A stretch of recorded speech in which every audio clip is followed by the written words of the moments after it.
Well, it was a couple of years ago and I'd gone out for lunch in Holt with my husband, and we'd planned ahead, we'd checked with the restaurant that we were going to go to that they were accessible, but it just happened on that particular day that the restaurant, for some reason I can't remember, had to close. So we were in Holt, we'd had a really nice day, so we had to find somewhere else for lunch.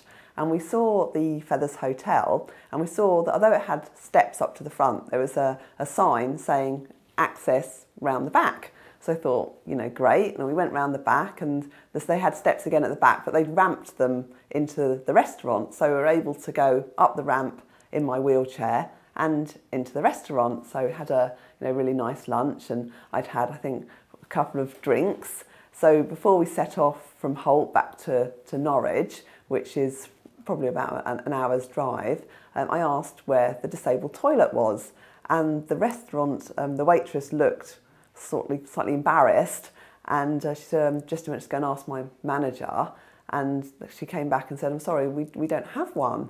And I said, I'm sorry, you don't have a disabled toilet. I've come into your restaurant because you've had a ramp, therefore believing that it was accessible, and you don't have a disabled toilet. And she said, well, you can use the ladies. So because I was in the wheelchair that day, because I had a really sore leg, so I didn't have my artificial limbs on, I went to the toilet, but the toilet door was so narrow that I couldn't even get my wheelchair through the door. So I had to climb out of my wheelchair and basically sort of sit on the toilet floor, and I had to kind of wiggle myself across this toilet floor where they had kind of two ladies' toilets. I then had to kind of lift myself up onto this toilet, and then, once I finished, out I went again. But, toilet floors in restaurants are not something that you really want to clamber over. It wasn't particularly clean. There was water splashes. I hope it was water. So by the time I kind of finished, all I wanted to do was just go home and change my clothes, because I didn't know what was on them, and I just felt it was pretty disgusting. So we drove back to Norwich. And then I kind of thought to myself, that was completely wrong. That shouldn't have happened. They shouldn't be inviting me into their restaurant and then not having a toilet that I can use just because I happen to be a wheelchair user.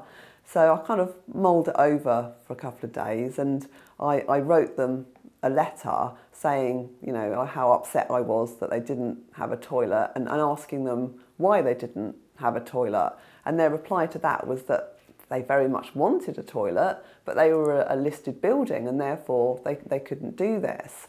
I didn't really buy this, because the toilet block and the way that it was designed, it could easily have been made into a disabled toilet literally by widening the door, and instead of having two loo blocks, just having it as one toilet.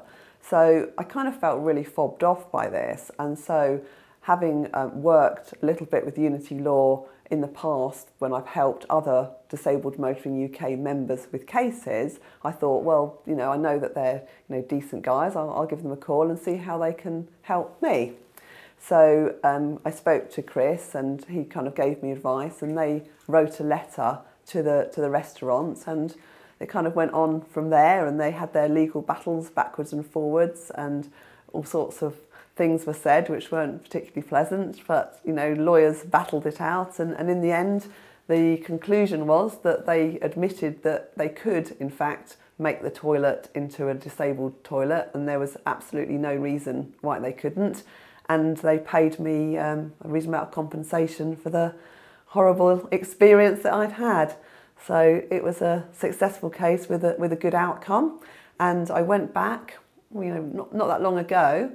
Fabulous disabled toilets, so any other disabled person that goes there can eat their lunch and have a drink, and know at the end of the day that if they need the loo, they're not going to have to clamber across a dirty toilet floor. I think for a lot of us who are disabled, we probably encounter discrimination and discriminatory practices quite a lot of the time. I know I certainly do, and a lot of the time I don't do anything about it, because I think there's only so many battles that you can fight, and also it's quite a frightening thing to think, well, how do I go about it? I like to think that I'm quite a good letter writer, but there's only so far a letter can get you, and it's very easy, as I discovered, to be fobbed off by things which aren't even true by the other party. And so sometimes if you really want to make a change and you want to make things better, not just for yourself but for other disabled people, then you actually have to do something about it. And for many of us that does mean contacting a solicitor. I chose Unity Law because of their reputation. I know that they have very good results with other disabled people and other disabled people's cases. I also know that they're a really friendly bunch of people, and if they really don't think that your case has got any merit, then they'll tell you about it. But they're very supportive, they'll listen to what you say, and they've heard from a lot of other disabled people who've experienced very similar things, and they have an understanding of that, and they know what it's like and what a lot of us have to go through on a daily basis. And that's why they're a company that I would trust, and they're a company that I would certainly recommend to others.